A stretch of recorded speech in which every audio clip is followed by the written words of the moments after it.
To the members of the Academy of Besançon.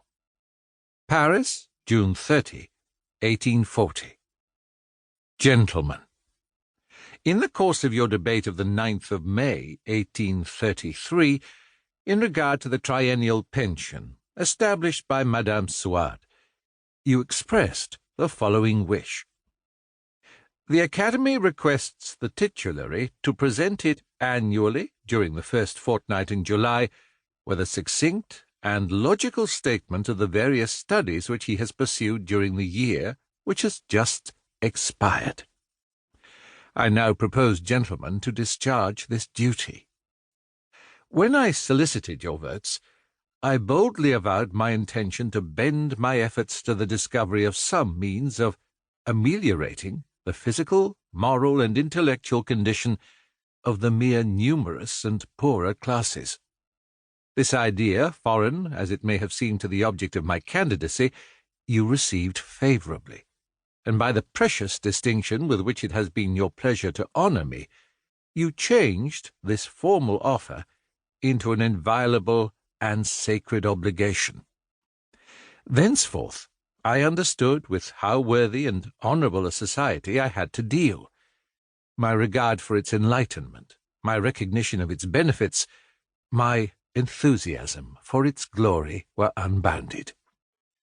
Convinced at once that in order to break loose from the beaten paths of opinions and systems, it was necessary to proceed in my study of man and society by scientific methods, and in a rigorous manner, I devoted 1 year to philology and grammar, linguistics, or the natural history of speech, being of all the sciences that which was best suited to the character of my mind, seemed to bear the closest relation to the researches which I was about to commence.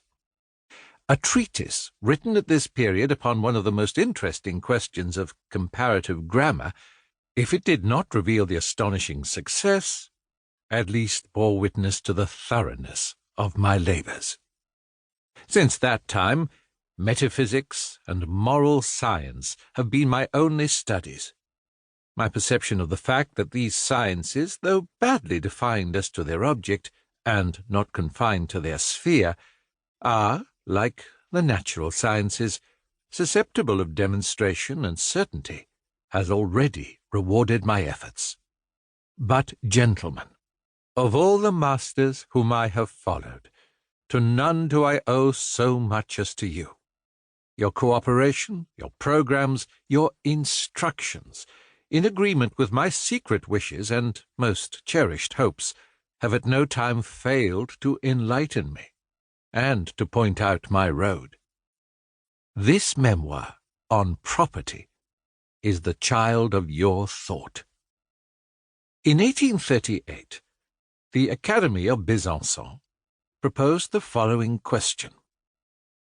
To what causes must we attribute the continually increasing number of suicides? And what are the proper means for arresting the effects of this moral contagion?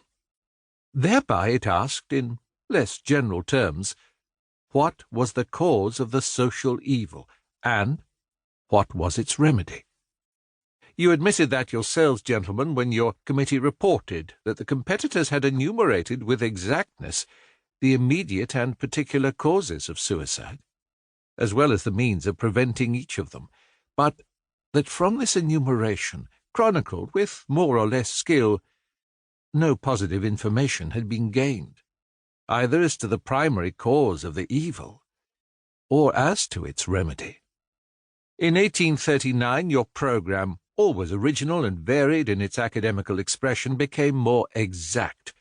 The investigations of 1838 had pointed out, as the causes, or rather as the symptoms of the social malady, the neglect of the principles of religion and morality, the desire for wealth, the passion for enjoyment, and political disturbances.